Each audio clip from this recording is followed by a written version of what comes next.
High, সেদিন ছিল ফলহারিণী কালী পুজো আমার মামা বাড়িতে। তো আমি মামা বাড়ি গেছিলাম। তো প্রথমে স্টার্টিংটা আমি ভিডিও করতে পারিনি। তো এখন আমি পুজোর জন্য একদম রেডি হয়ে গেছি, শাড়ি টাড়ি পরে। এটা হলো আমার ফাইনাল লুক।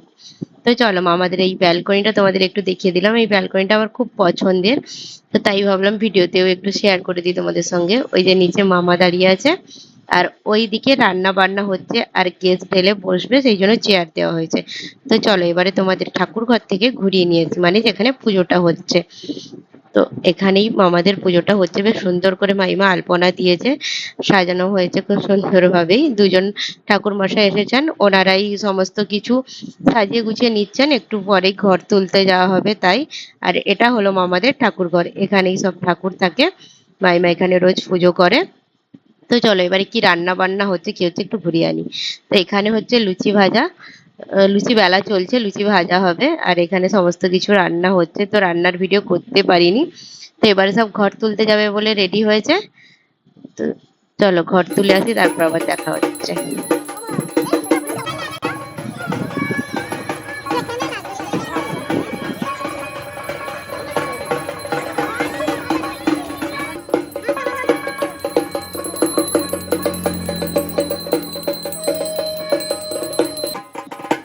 এখানে মানে ওইখানে দুটো বাড়িতে পুজো ছিল, আমাদের মামা বাড়িতে আর আর একটা বাড়িতে।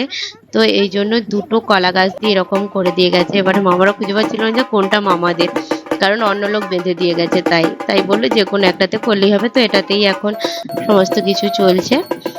আর ওই দিকে সবাই বোম টোম ফাটাচ্ছে, চলো ওই দিকটাও তোমাদেরকে আমি দেখাই। তো এই দেখো এখানে সব ওই বোম টোম ফাটানো চলছে।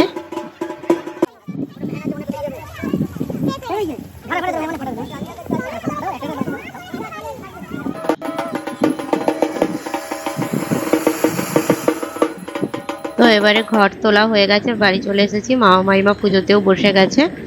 তো এবারে আমাদেরও একটু খাওয়া দাওয়া হবে। তো খাওয়া দাওয়াটা আর ভিডিও করতে ভুলেই গেছি, প্রথম প্রথম ব্লগ করছি তো তাই। তো আজকের মতো টাটা, দেখা হবে আবার একটা ভিডিওতে।